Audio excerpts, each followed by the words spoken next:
Muy buenas tardes a todos y bienvenidos a este acto en esta tarde así un poco revuelta para Casa Asia. Es un placer albergar hoy este evento y darles la bienvenida y también saludar a todos aquellos que nos están siguiendo por nuestro canal YouTube. Este acto se retransmitirá en breve en nuestra página web y redes sociales. Así que un saludo muy especial a los seguidores de Casa Asia que nos siguen online. Este acto ha sido posible gracias a la colaboración de personas e instituciones como la Asociación Española de Estudios del Pacífico, la Universidad Abat Oliba, la Comandancia Naval de Barcelona y a tantas otras que nos acompañan hoy en este Día del Pacífico, un día en el que recordamos ese 6 de marzo de 1521 en el que los barcos de Fernando de Magallanes y Juan Sebastián Elcano llegaron primero a las Islas Marianas y de ahí al archipiélago filipino en ese primer encuentro entre los habitantes de las islas del Pacífico por un lado y los exploradores europeos por otro. Y el Día del Pacífico este año cobra una especial significación porque no solo celebramos el 500 aniversario de ese encuentro, sino porque el acto se enmarca en el viaje, en la escala que el buque escuela Juan Sebastián Elcano está haciendo precisamente en estos días a Barcelona.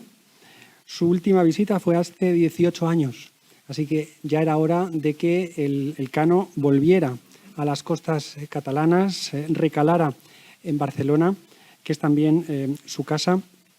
Es un buque escuela de formación de los guardiamarinas, como saben, de la Armada Española, y nos complace enormemente que este acto se enmarque en la escala del buque en Barcelona. Gracias, Javier Moreno, capitán de navío, que junto con el rector de la Universidad Abat Oliba han hecho posible, han impulsado esta actividad desde el principio. Gracias por tu presencia hoy aquí y, por supuesto, a los ponentes que nos acompañan.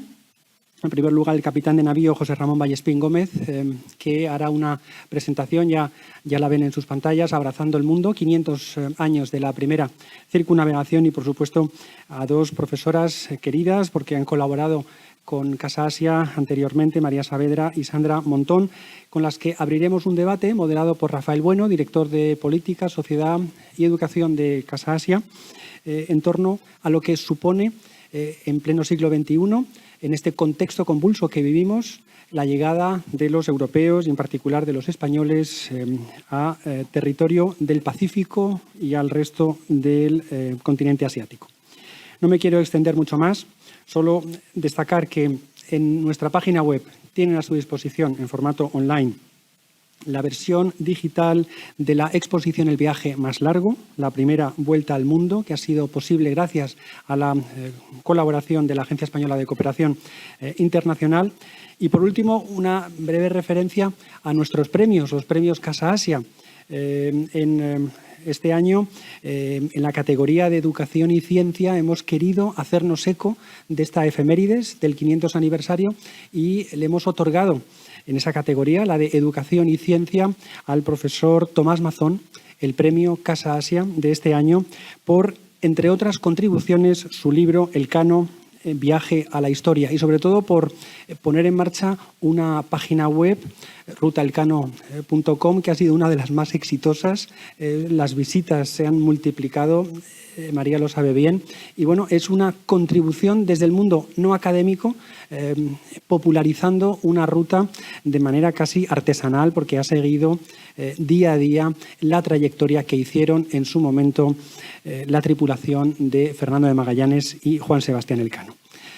Simplemente agradecerles de nuevo su presencia hoy aquí y en ese sentido doy la palabra al rector de la Universidad Abat Oliba, Rafael Rodríguez Ponga, que nos va a dirigir unas breves palabras.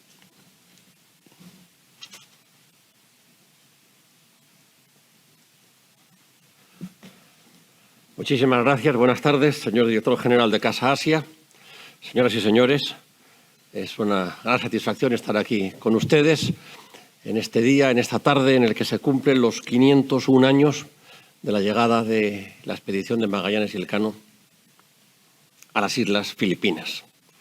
El 16 de marzo de 1521 llegaron a las Islas Filipinas, 10 días después de haber llegado a las Islas Marianas, donde llegaron el 6 de marzo de 1521, y por eso el 6 de marzo, o en torno a estas fechas, pues hacemos una celebración como esta del Día del Pacífico, que es una iniciativa de la Asociación Española de Estudios del Pacífico para tener cada año, digamos, pues un encuentro, un evento como este que estamos teniendo en este momento.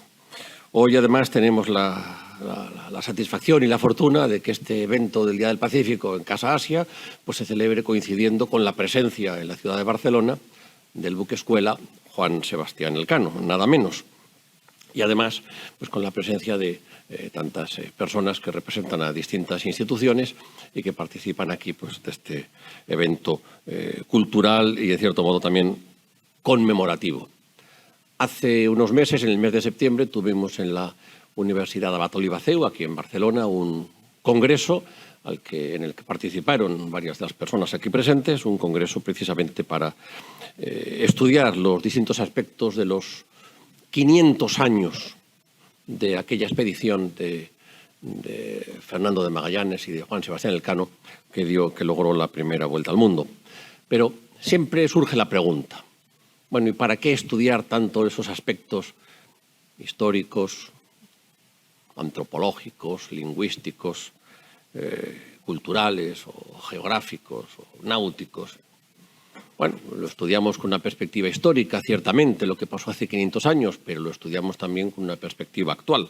Es decir, lo que conmemoramos hoy realmente es muy actual porque es el intentar comprender mejor esta parte del mundo que es la región del Pacífico o de Asia-Pacífico, la región probablemente más dinámica del mundo en este momento y donde gran parte de nuestro presente y de nuestro futuro pues se está decidiendo también en estos momentos.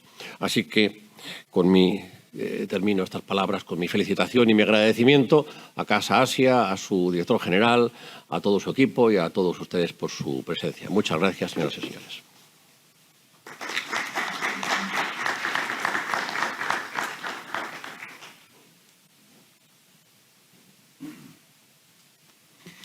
Pues buenas tardes a todos. Mi agradecimiento, por supuesto, a la Abat Oliba, a Casa Asia y a la Comandancia Naval de Barcelona por esta oportunidad, por esta invitación para hablar aquí. Mi intención, de acuerdo con lo que más o menos se ha organizado en esta sesión, solo voy a hacer una especie de calentamiento para que todo el mundo se sitúe un poco en el tema general, para que luego pasemos a centrarnos en el Pacífico. Yo voy a hablar de unas cuantas cosas que pueden ser interesantes en general acerca de la vuelta al mundo. En el título que están viendo, Abrazando el mundo, 500 años de la primera circunnavegación, debajo tienen el escudo de la institución a la que yo pertenezco. Soy oficial de la Armada, estoy todavía en activo, en la reserva, pero en activo, y por eso vengo de uniforme, porque se trata de representar lo mejor posible a mi institución, pero que nadie crea que yo voy a hablar por la Armada. Yo voy a hablar aquí como si fuera en la universidad, con total libertad académica. Y ya les digo que lo que voy a decir no es exactamente lo que se suele oír. A mí me gusta un poco llevar la contraria. Aclarado este aspecto, y como tenemos muy poco tiempo, empiezo trayendo a colación, para que quede bien claro. Alguno puede pensar que voy a decir luego lo contrario o que luego digo lo contrario. Este cuadro, que es el cuadro que se pintó para celebrar el 400 aniversario de la gesta. Aquí tenemos a Juan Sebastián Elcano desembarcando de la Victoria después de 3 años de penalidades, de sufrimientos, de esfuerzo, de técnica, de coraje, de todo lo que ustedes quieran. Esto fue una inmensa hazaña, probablemente la hazaña náutica más grande de la humanidad. Muchos les gusta compararlo con la llegada de las misiones Apolo a la Luna.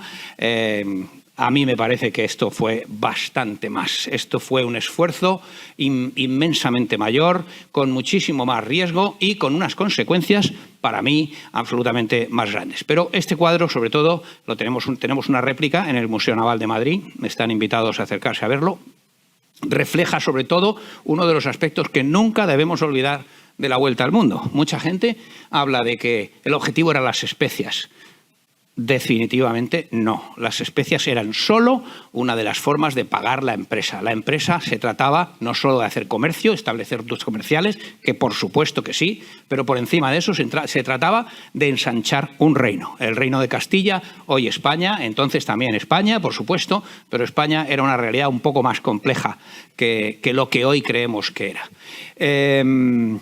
Y sobre todo, este cuadro me gusta sobre todo porque refleja la religiosidad de aquellos hombres, porque verdaderamente el expandir la civilización cristiana, la religión católica, era el gran objetivo de esta expedición. Pero había que pagarlo y había que traer especias, en resumidas cuentas.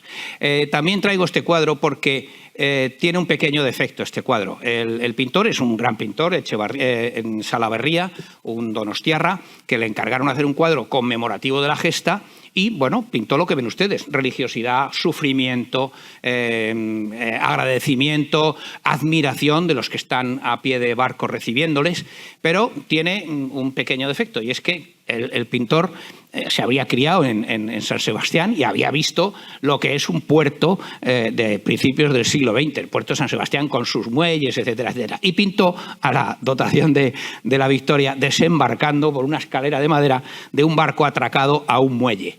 Nada de eso existía en aquel tiempo. El barco fondeó en el puerto de Sevilla, que no era un puerto, se llamaban puerto entonces sencillamente a los lugares donde fondeaban al abrigo de vientos, olas y corrientes.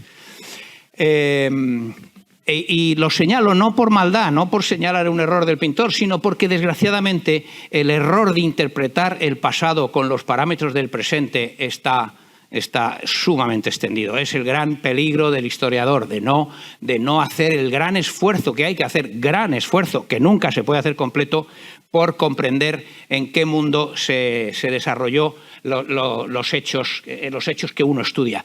Les pongo a la derecha muy rápidamente una comparación de unos que lo hicieron, uno que lo hizo mejor. Esta es la despedida de Vasco de Gama cuando va a descubrir la India. Es un cuadro portugués, el bello de Restrepo, que les está diciendo que sois unos insensatos, que solo queréis riquezas y os vais a perder el alma y tal. Y vemos a Vasco de Gama con su armadura en un bote yendo a sus barcos fondeados en el río Tajo.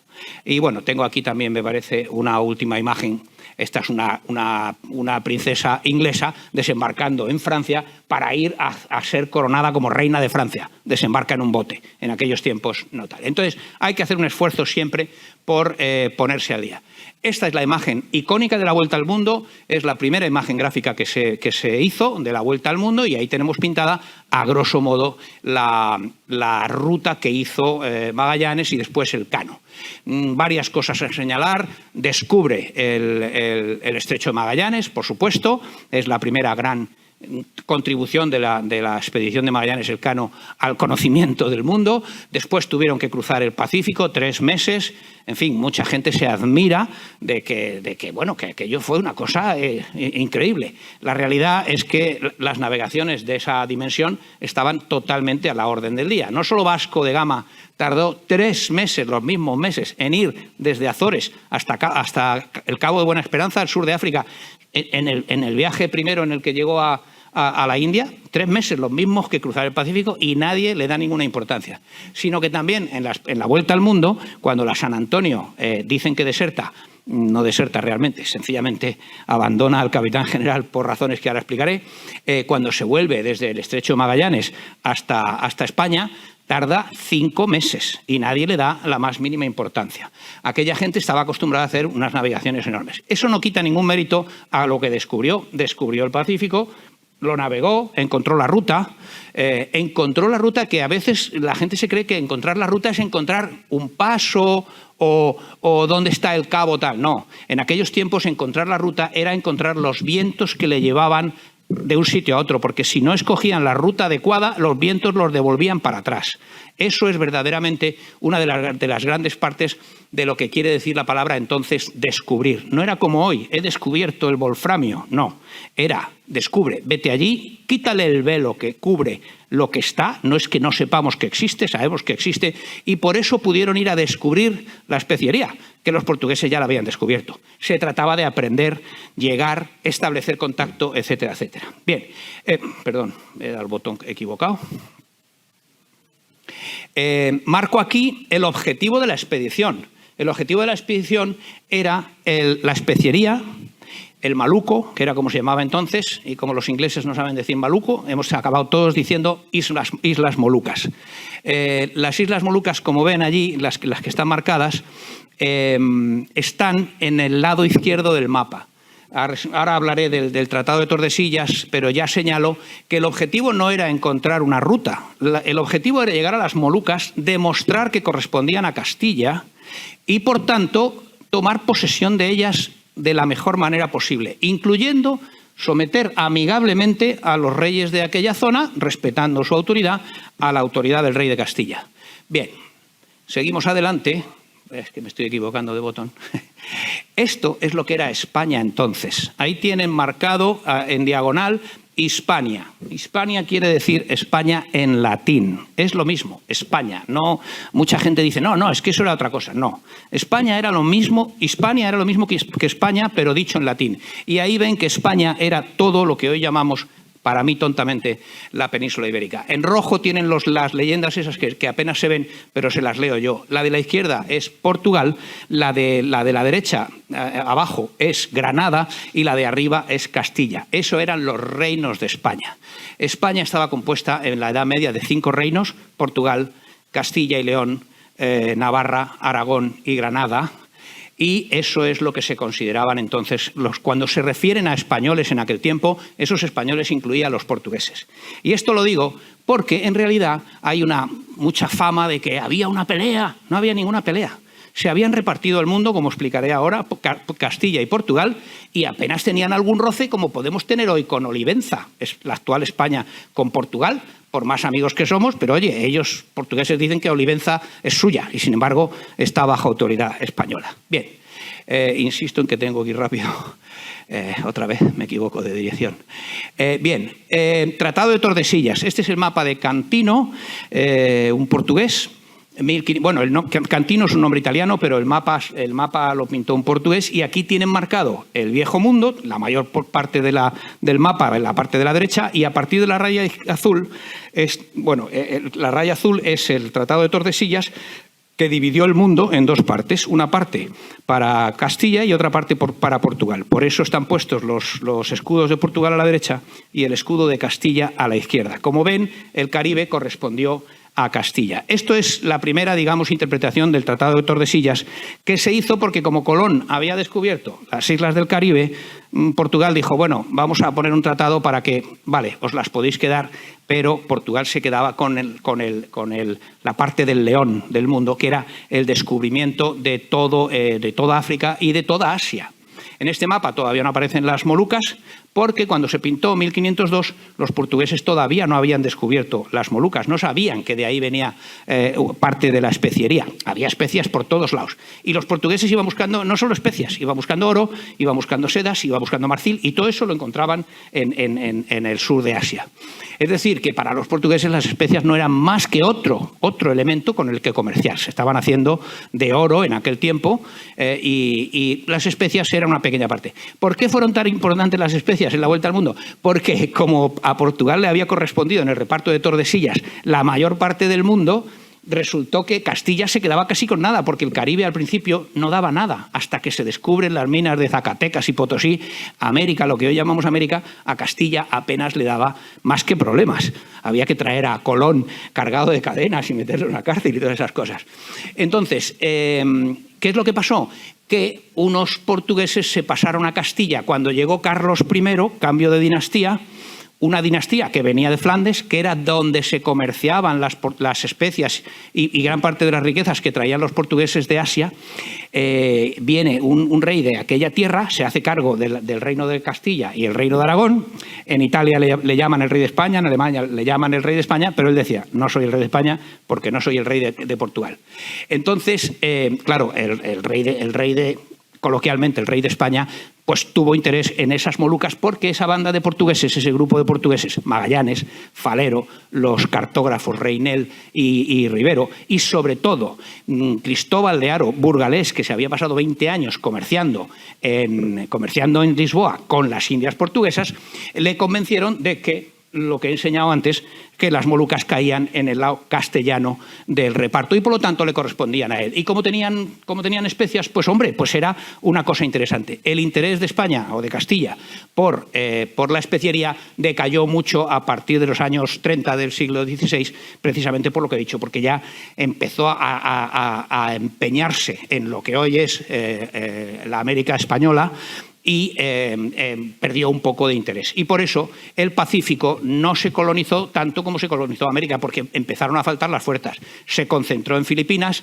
precisamente porque Filipinas era la puerta a China y la puerta al sudeste asiático. Ese es el gran valor de Filipinas. Y aprovecho para decir que el gran valor de Guam, que vamos a hablar luego un poco de Guam, el gran valor de Guam tuvo un valor estratégico durante toda la dominación española del Pacífico, porque era una escala imprescindible para el viaje de comercio que se estableció a consecuencia de la vuelta al mundo. Se tardó todavía 4 años en encontrar el camino de vuelta, que fue el galeón de Manila visto desde Acapulco o el galeón de Acapulco visto desde Manila.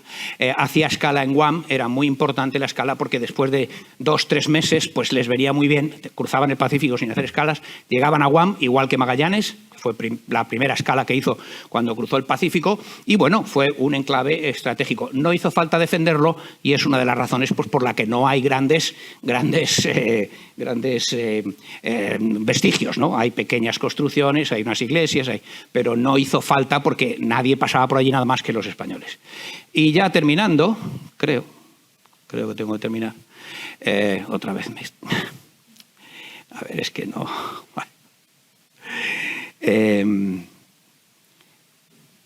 Bueno, gran parte del trabajo que lo hicieron Magallanes, lo hizo Elcano, lo hizo Espinosa, lo hicieron todos los que formaron las dotaciones. No, a mí no me gusta personalizar demasiado en 3 o 4 personas. El mérito fue de todos, por supuesto, el capitán siempre se lleva más mérito que los demás, pero hubo un mérito enorme en toda la tripulación y hubo un mérito enorme en todas las generaciones anteriores que fueron las que permitieron que la ciencia náutica se desarrollara lo suficiente. Pongo aquí una carabela, que es uno de los inventos de aquellos españoles, incluidos los portugueses, porque es un barco que sirve para explorar y para descubrir, y también desarrollaron, el contrario, las naos de carga, naos que eran capaces de aprovechar los vientos oceánicos, etcétera, etcétera. Esfuerzo de generaciones por desarrollar tanto la ciencia náutica como la astronomía, la cartografía, etcétera, etcétera.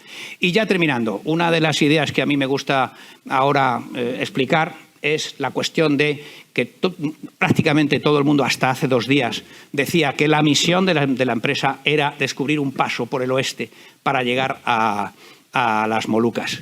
Nada más lejos de la realidad a mi modo de ver.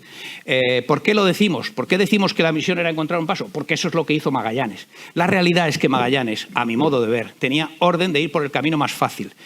Magallanes era el gran representante, como he dicho antes, de un grupo de portugueses que se vinieron de Portugal. Los portugueses llevaban 20 años comerciando con la India.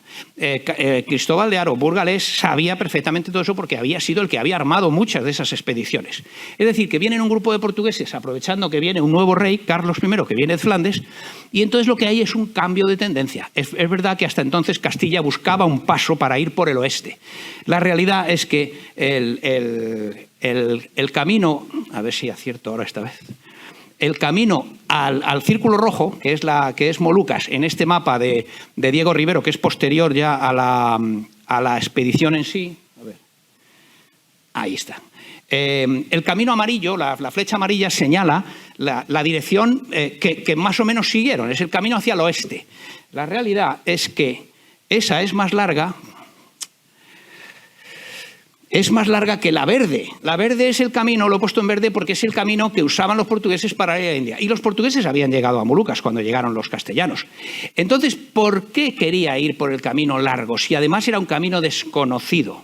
La realidad es que cuando se leen bien las capitulaciones que firmó el rey el rey Carlos con Magallanes y Falero después ya no hizo el viaje, resulta que lo que dicen de verdad es que el camino va a ser por el camino que está trillado, que es el camino de Buena Esperanza, el camino por el Índico, y Y el hecho de que Magallanes se empeñó personalmente en encontrar el paso que hoy llamamos Estrecho de Magallanes fue lo que provocó la rebelión, si se puede llamar de una manera.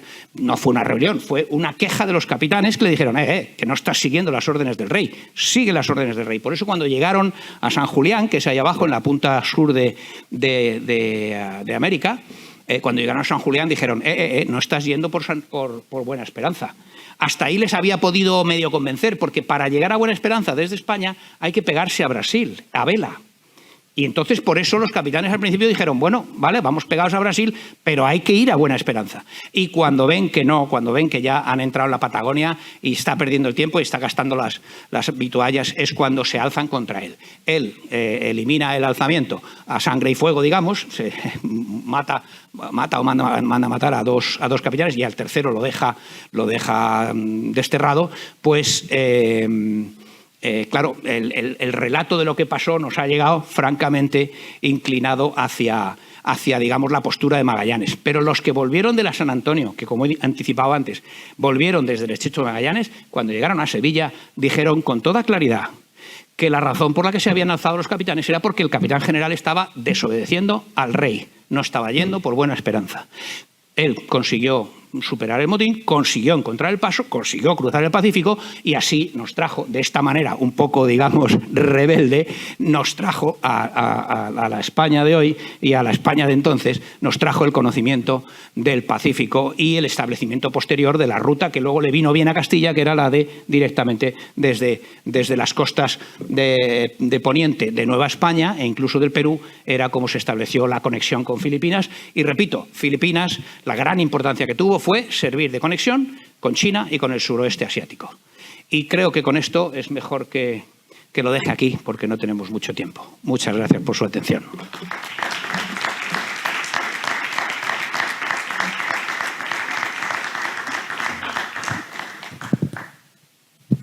Bueno, pues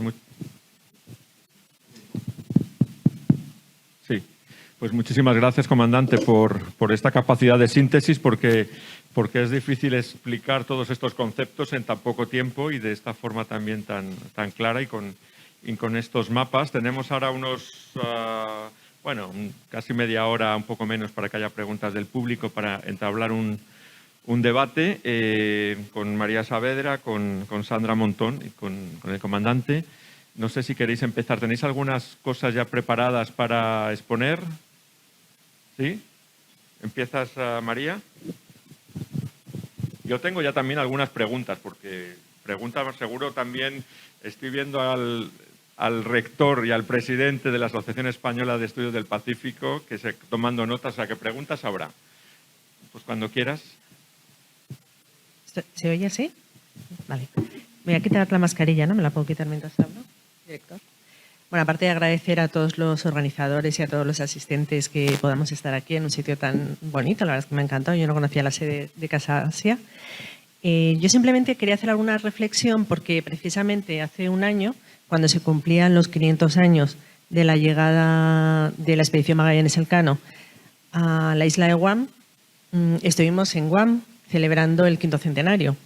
Y creo que, bueno, pues yo voy a poner un poquito el foco en esto, ¿no? Por la experiencia que fue. Yo creo que todos los que estuvimos allí en esta conmemoración, la sensación que nos llevábamos, yo no conocía las Marianas, no había estado nunca en Guam, es ese cariño, esa excelencia como anfitriones que tienen los isleños de Guam.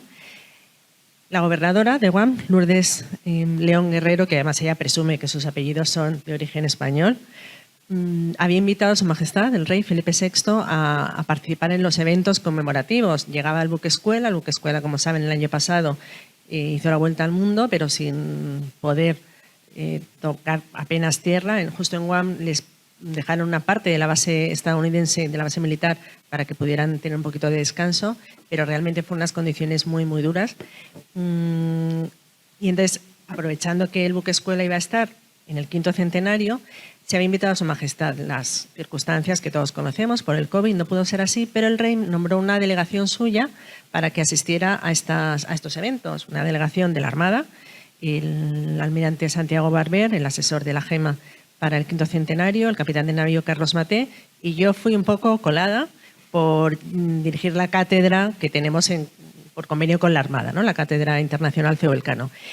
Y desde el primer momento, desde el momento que aterrizamos en la isla de Guam, que vino a recibirnos la gobernadora con un grupo de música folclórico, hasta el día que nos marchamos, que también de manera extraoficial la gobernadora vino al aeropuerto a despedirnos, además nos trajo unos paquetes con unas galletas que había hecho ella para el viaje. Bueno, pues todo, o sea, esos 2 momentos resumen lo que fue nuestra estancia en Guam, ¿no? El absoluto cariño, respeto con el que nos trataron. Y para no alargarme yo más, querré destacar como 2 ideas de esa experiencia que tuvimos, ¿no? Por una parte, la voluntad que nosotros percibimos de querer tender puentes, ¿no? Entre estos 2 mundos, el mundo de las Marianas, en concreto el mundo de Guam y España, ¿no? Se habló en algunos momentos, en algunos de los discursos, de cómo la primera relación de los españoles con los isleños, con los chamorros, no fue del todo acertada, ¿no? Porque ellos tenían una manera de trueque que los españoles, la expedición de Magallanes, no entendió, ¿no? Porque subían, cogían cosas de los barcos y ya cuando se llevaron el esquife de la nao capitana, Magallanes decidió poner un castigo ejemplar, quemó algunas de las casas y murieron, calculan que 7 nativos, ¿no? Según la crónica de Pigafetta. Bueno, pues precisamente el 5º centenario fue el motivo para que cambiara un poquito la conmemoración. Y si hasta entonces en la Bahía de Umatac, que conoce también Sandra, se hacía una representación, una recreación del incendio de las casas, de los chamorros, cuando llegó Magallanes, el año pasado, por primera vez, y hasta donde yo sé, va a quedar ya como tradición, lo que se hizo fue una preciosa ceremonia de ofrenda floral al mar, con una danza chamorra muy bonita, una ofrenda en honor de los navegantes chamorros y de los navegantes españoles. Es decir, ese esfuerzo por tender puentes, ese esfuerzo por unir, por tratar una historia común de muchos siglos, ¿no? Que tenemos los chamorros y los españoles. Y el segundo mensaje que me gustaría dar y que también salió varias veces, ¿no? en esos encuentros, es lo que nos unía a los españoles del 16 y a los chamorros de aquel momento, que eran pueblos de una clarísima vocación marinera. España tenía esa vocación marinera que le llevó a atravesar el Atlántico y después el Pacífico, pero es que los chamorros, muchos siglos antes, ya habían llegado procedentes de otras islas, habían atravesado el Pacífico, ¿no? Esas barquitas de vela latina que describían los españoles que se habían encontrado, ¿no? Cuando llegaron a las islas que ellos denominaron de los ladrones, ¿no? A la isla de Guam, pues habla mucho de esa tradición. Decían, de hecho nos decían pues, los de Historiatá, la gobernadora, bueno, las distintas personas con las que estuvimos reunidas, decían, claro, nosotros conocemos los nombres de todos los navegantes españoles que en el año 1500... No sé qué he hecho. Sin embargo, no conocemos los nombres de todos aquellos chamorros que ya habían viajado, que ya habían atravesado el Atlántico, ¿no? Pero al final es la misma misión, la misma tradición marinera que, bueno, pues que unía a nuestros 2 mundos. Era el mensaje que quería dejar hoy a la atmósfera.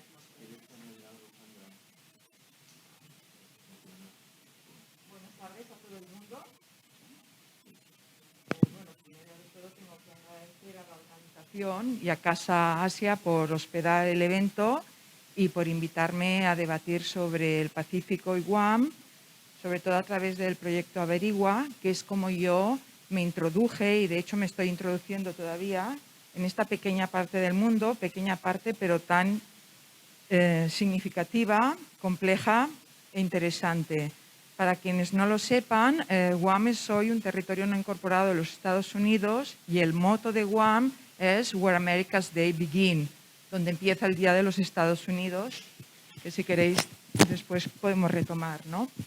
Yo conozco Guam, como digo, sobre todo a partir del proyecto Averigua, que es un proyecto que intenta comprender el impacto que tiene para los chamorros y chamorras de Guam su incorporación a la red colonial del Imperio Español.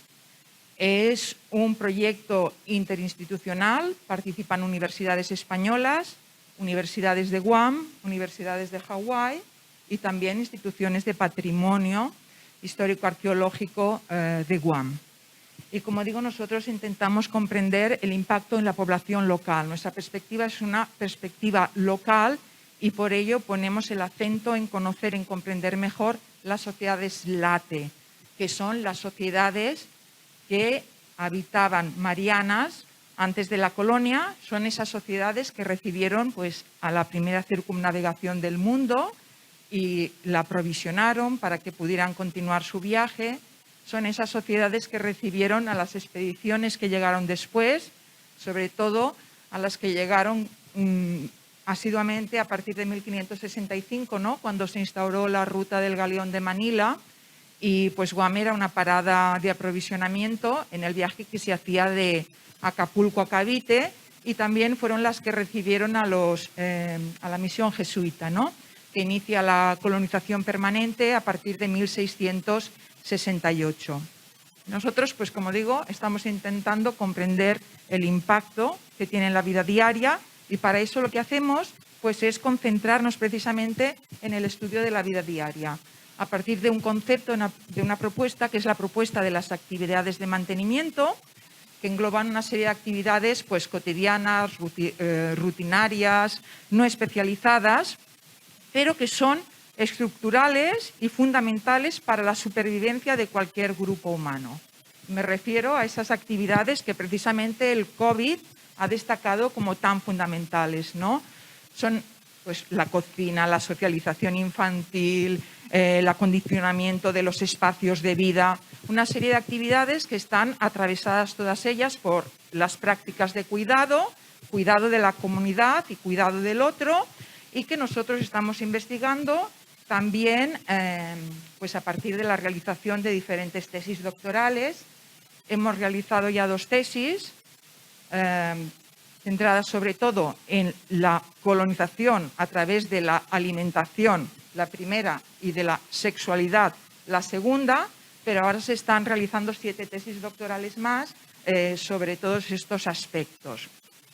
Y para finalizar, pues comentar que, claro, como nosotros somos arqueólogos, aunque estudiemos las fuentes, aunque utilicemos las fuentes, somos arqueólogos, y nuestro propósito es excavar en diferentes enclaves representativos de los procesos coloniales. ¿Cómo hemos empezado? Pues hemos empezado excavando en Umatac, que es precisamente la bahía que comentaba María, y donde se piensa, esto es muy discutible, donde se piensa también que desembarcó parte de la tripulación de Magallanes. Y hemos excavado no a modo de una excavación tradicional, sino en lo que se conoce como arqueología comunitaria, que incorpora a los habitantes y a los escolares de Umatac, que es una zona deprimida dentro de Guam, y bueno, de hecho ha sido un proyecto de cocreación, ¿no? Y para mí eso ha supuesto, para mí, y creo que también puedo decir para el resto de los integrantes del equipo, ha supuesto un proceso de inmersión cultural, porque convivir con chamorros y con chamorras pues, ha sido la mejor puerta para entrar en esa cultura, ¿no?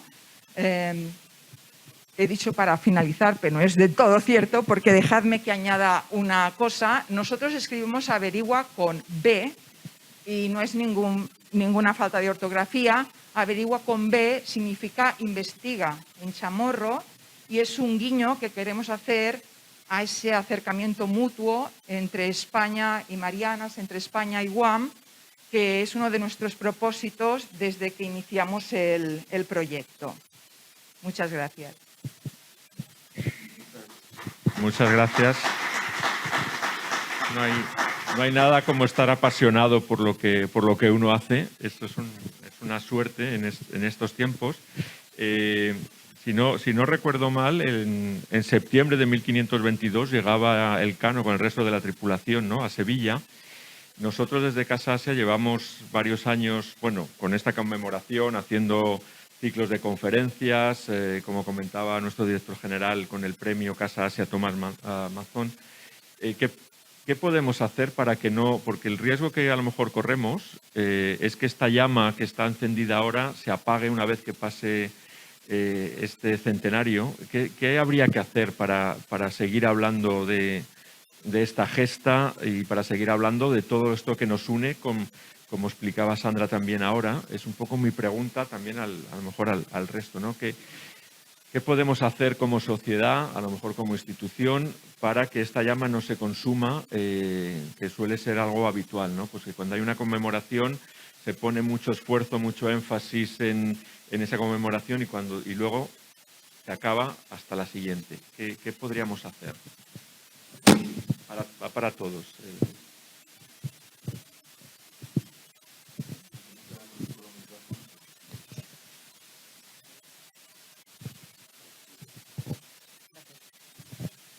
Pues, bueno, yo aprovecho para felicitar al capitán de navío Vallespín porque es muy valiente, sostiene unas tesis muy interesantes.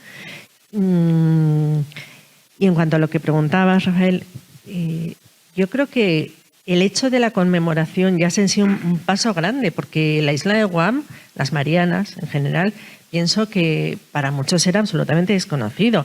Era no tanto la existencia de la isla de Guam, pero sí el hecho de que Guam fue territorio español hasta el año 98, ¿no? Entonces yo creo que esto ya ha sido un paso adelante para que muchas personas en el ámbito académico y en el ámbito fuera de lo académico conozcan ese pasado común que nos une con la población chamorra, ¿no? Pero es verdad que desde Casa Asia, que hacéis una labor fantástica, ¿no? de reconocimiento y de poner en valor la realidad de, bueno, en este caso del Pacífico y de nuestras relaciones con el Pacífico, pues pienso que seguiréis, ¿no? en esta línea y que cada uno desde el punto que esté, ¿no? Pues desde un punto de vista universitario, desde el Instituto de Historia y Cultura Naval, pues podremos ir dando nuestros pasos, ¿no? Y consolidando esto que en realidad es como una pista de despegue para seguir creando, ¿no? Alrededor, creando conciencia y creando conocimientos alrededor de este centenario. Bueno, esta pregunta se hace muy a menudo y yo siempre digo lo mismo. El problema de la historia de España es que es tan ingente, tan inmensa, tan maravillosa, que lo que es imposible es estar todo el día hablando de todos los aspectos de la historia de España. La vuelta al mundo, la colonización del Pacífico, Guam, Filipinas, son interesantísimas.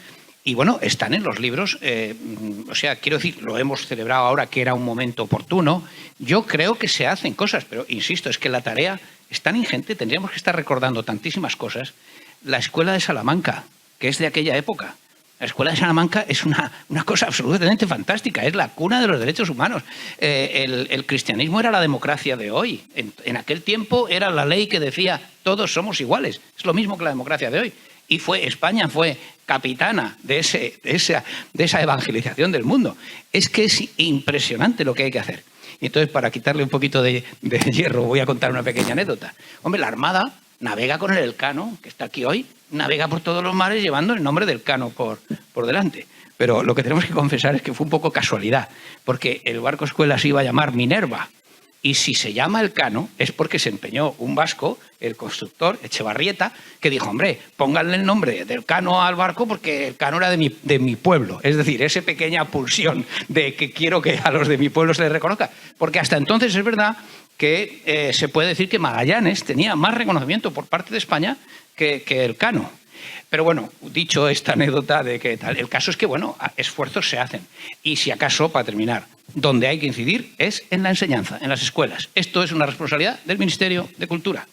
Y si el Ministerio de Cultura no lo enseña en los colegios, todo lo demás que se puede hacer, desgraciadamente, son parches. Bueno, mencionaba el reconocimiento de Magallanes. Recuerdo un programa en televisión española al principio de la conmemoración donde salía el corresponsal en un barco con la bandera portuguesa. O sea, llegamos a este punto, por eso comentaba, ¿no? Que tenemos que ser un poco dirigida a que también es educar, no solamente conmemorar, sino también educar, ¿no? Y también pues esta anécdota, comandante, es muy interesante, ¿no? El empeño de una persona porque se llama Elcano, porque si no, pues habría perdido. Afortunadamente también tenemos un think tank, uno de los principales think tank españoles que se llama Elcano, y yo creo que sí que es un trabajo a largo plazo. Bueno, sí, yo simplemente añadir que para mí pues todas las vías son buenas, ¿no? Por lo que a mí me corresponde, yo creo que hay que sobre todo invertir en investigación y en divulgación. Creo que la divulgación es fundamental. y no hay divulgación sin investigación. Pero la investigación sin divulgación para mí tampoco tiene mucho sentido. Y bueno, ahora, por ejemplo, en relación al mundo de Guam, lo que se está haciendo, se está intentando traer la exposición Viva Chamorro que se hizo en Madrid, se está intentando traer a Barcelona y también sería interesante llevarla a otras ciudades de España. Pues yo creo que hay que insistir en esos dos ámbitos, ¿no?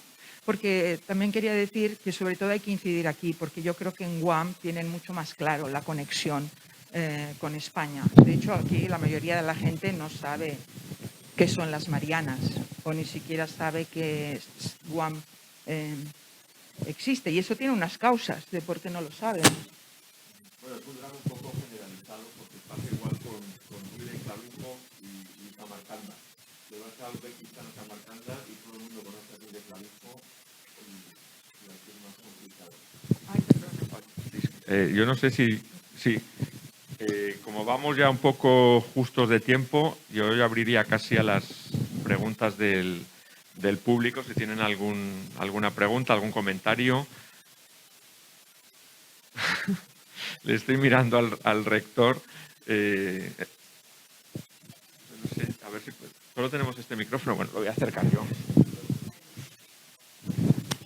Sí, bueno, simplemente por hacer algún comentario y por completar alguna cosa que se ha dicho, pues evidentemente, haya o no haya quinto centenario, pues algunos llevamos muchos años dedicados a hablar de estas cosas y a veces con más éxito, otras con menos éxito, pues llevamos como, no sé, algunos 40 años hablando de la importancia del Pacífico y de las culturas del Pacífico, y pasará este quinto centenario y seguiremos haciéndolo. Y bueno, pues algunos estamos agrupados en la asociación, otros están pues en distintas universidades, distintos centros de investigación. Lo que hay que hacer es, pues eso, seguir haciéndolo, seguir investigando, cada uno desde su disciplina, la historia, la arqueología, la diplomacia, la economía, la lingüística, en fin, pues cada uno desde su ámbito, poner nuestro grano de trigo que fructificará, porque como vemos, está fructificando.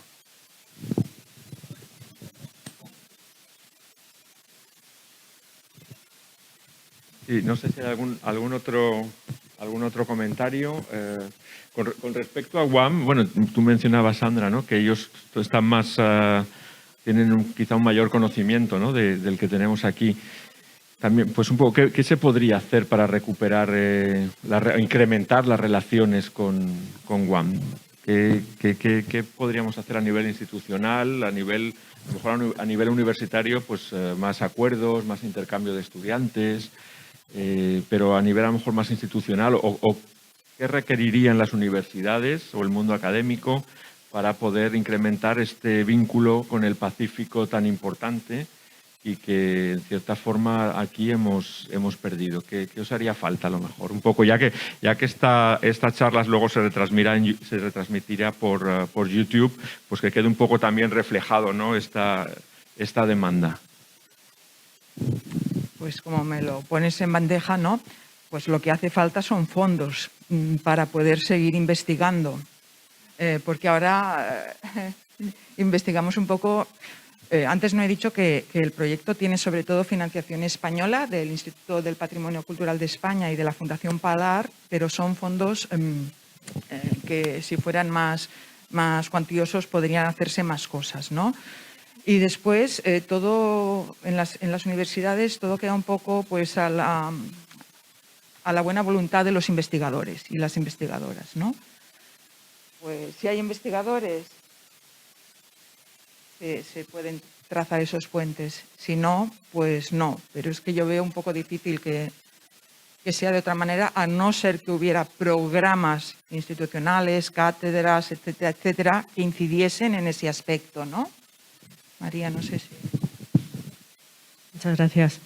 Es verdad que nosotros, como Cátedra Internacional, sí que firmamos un acuerdo con la Universidad de Guam.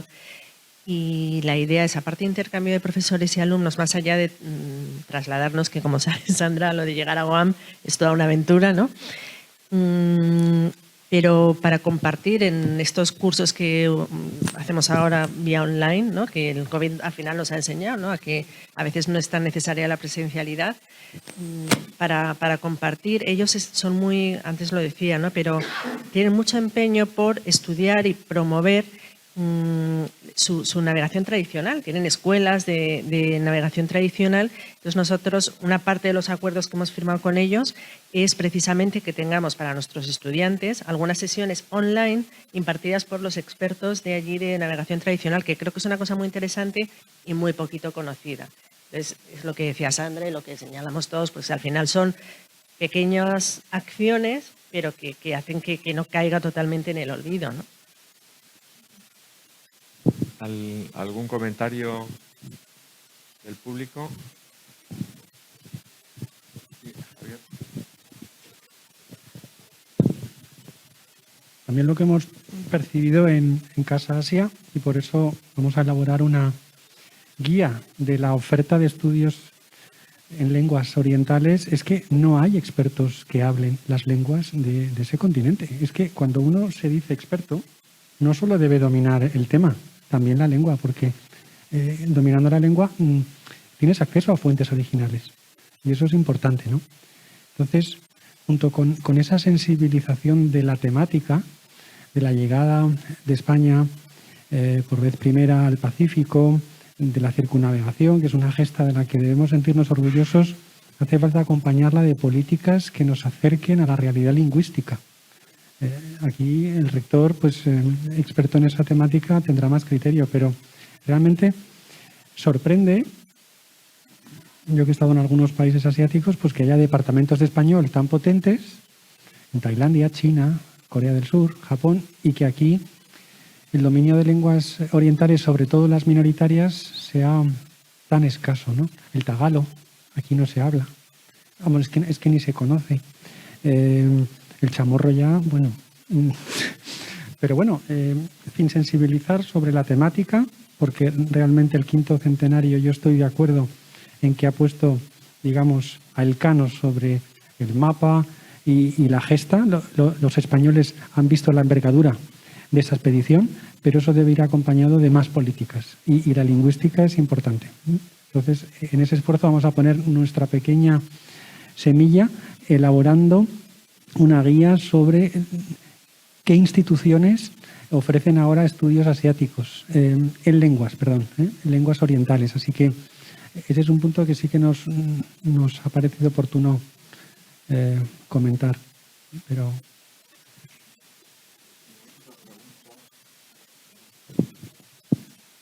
No sé si quedarme ya de pies porque es más fácil pasar el micrófono.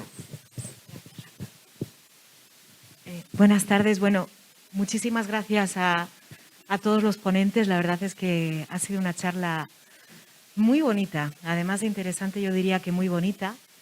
Yo les diría como oyente, ¿no? Como oyente además de Tierra de Secano, de tierra muy cerca de Tordesillas, por cierto, que soy fan del Museo Marítimo de Barcelona y que realmente el ponerse en la piel de las personas que emprendían viajes con ese objetivo es verdaderamente difícil a nuestros ojos, ¿no?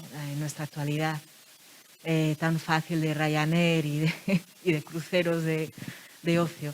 Es verdaderamente interesante y fascinante el tema y les diría así que a veces hay que ver como ustedes nos han facilitado hoy, el velero, ¿no? Las dificultades, los mapas, las distancias, para hacernos a la idea de las dificultades y de la gran hazaña que tuvo, ¿no? Por un lado eso, les agradezco sus ponencias respectivas y por otro lado me ha recordado muchísimo a una novela que leí porque me regalaron, que es El diamante de Moonfleet, que es una narración sobre navegaciones pues verdaderamente fascinante. Mi pregunta, más que una pregunta, es invitarles a que en los minutos que nos quedan, si fueran tan amables, a que nos expliquen un poquito más cada uno de sus especialidades. Por ejemplo, yo para el capitán le diría, me ha encantado su exposición, pero sobre todo la parte en la que resaltaba que la hazaña fue por una rebeldía. Es decir, que él, que estaba al mando en ese momento, dijo, apuesto por esto, ¿no? Este punto de la intuición que muchas veces se da en la ciencia. Si nos pudiera dar alguna explicación o alguna anécdota más sobre eso. Bueno, verdaderamente lo que yo quiero señalar no es exactamente de que la expedición tuviera un motivo particularmente religioso. Lo que quiero decir es que el espíritu, la fuerza de aquellas expediciones, no solo la de Magallanes y Elcano, sino la de todos los de aquella época, no eran unas expediciones solamente, meramente, como muchos dicen, comerciales. Claro que había comercio, pero lo que había detrás era un impulso nacional, espiritual, católico, de expandir una doctrina por el mundo, que es por la que llevaban luchando pues toda la vida, no digamos la reconquista. Y es que hoy, precisamente por lo que dije, de que entendemos el mundo, tratamos de entender el mundo de antes con los parámetros de hoy, claro, hoy la religión es una cuestión muy diferente, es una cuestión de la vida privada casi de cada uno, porque ya tenemos la democracia, las leyes, no sé qué, los derechos humanos, pero en aquel tiempo era aquello, lo que era la religión, lo que era el orden social y era la que defendía esos valores. Y había un gran componente del deseo de expandir esa doctrina detrás de todas estas expediciones. Magallanes, una de las razones por las que pierde el tren, digamos, de la historia y no termina su expedición, es porque se empeña, nada más llegar, se empeña en evangelizar a los filipinos. Nada más llegar empieza a evangelizarlos. Y como hay uno que no quiere someterse al rey más importante, a Humabón, que se hizo enseguida amigo de él y se hizo cristiano, entonces se metió en una batalla tonta, mal preparada, contra aquellos, en teoría, rebeldes que muy pocos saben, o por lo menos muy pocos lo dicen, que en realidad lo que decían los que acabaron matando a Magallanes es que ellos estaban dispuestos, por supuesto, a ser súbditos del rey de Castilla. Por supuesto, lo que no estaban dispuestos es a tener que pasar por la autoridad de Humabón. Ellos decían que no, nosotros obedecemos al rey de Castilla directamente. Bueno, pues Magallanes perdió el tren de la historia precisamente por empeñarse en hacer castellanos y hacer cristianos a aquellos tal. Antes que buscar el oro. Una de las cosas que se le echa en cara es que prohibió el comercio de oro. Prohibió que se rescatara oro en Filipinas. Son cosas muy curiosas que se suelen pasar por alto y explican un poco lo que yo estoy diciendo, la enorme dimensión espiritual que tuvo aquella gesta.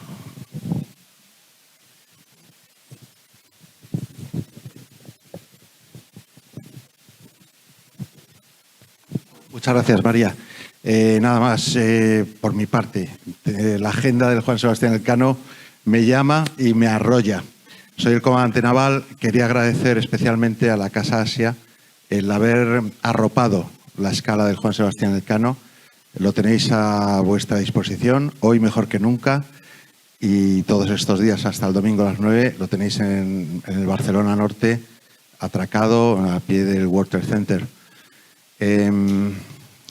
Solamente, tenemos al segundo comandante aquí del Juan Sebastián Elcano, al capitán de fragata Juan Rengel, y solamente un detalle de lo que es la hazaña de Juan Sebastián Elcano. La entrada ayer en puerto, sin ir más lejos, fue una hazaña. El puerto se estaba cerrando y hubo un momento en que perdíamos la escala.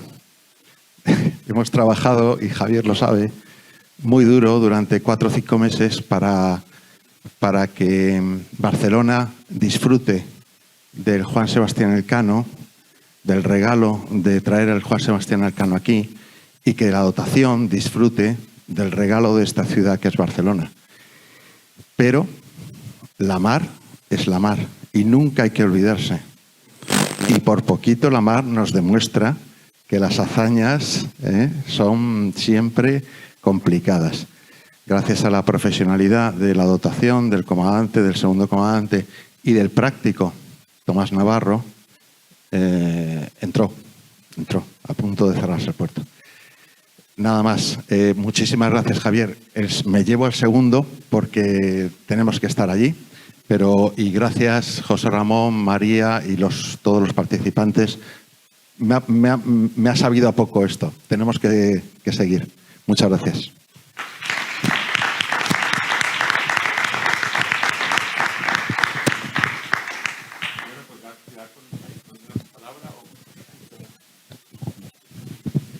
Pues ya con estas palabras hemos llegado a la hora, así que pues daros las gracias a María, Sandra, comandante, al rector y presidente por contar siempre también con Casa Asia y a todos los que habéis venido. Y yo tengo que decir que soy un privilegiado porque soy de los que va mañana a ver el buque escuela, o sea que me siento un afortunado. Y nada, pues muchísimas gracias a todos y desde luego por Casa Asia, como bien ha dicho nuestro director general, seguiremos aportando este granito de arena porque merece la pena seguir explicando nuestra historia y contándola bien, sobre todo, que eso yo creo que es lo importante, contándola bien, porque historias se escriben muchas, pero de la manera correcta no todas. Así que muchísimas gracias y nos vemos pronto. Gracias.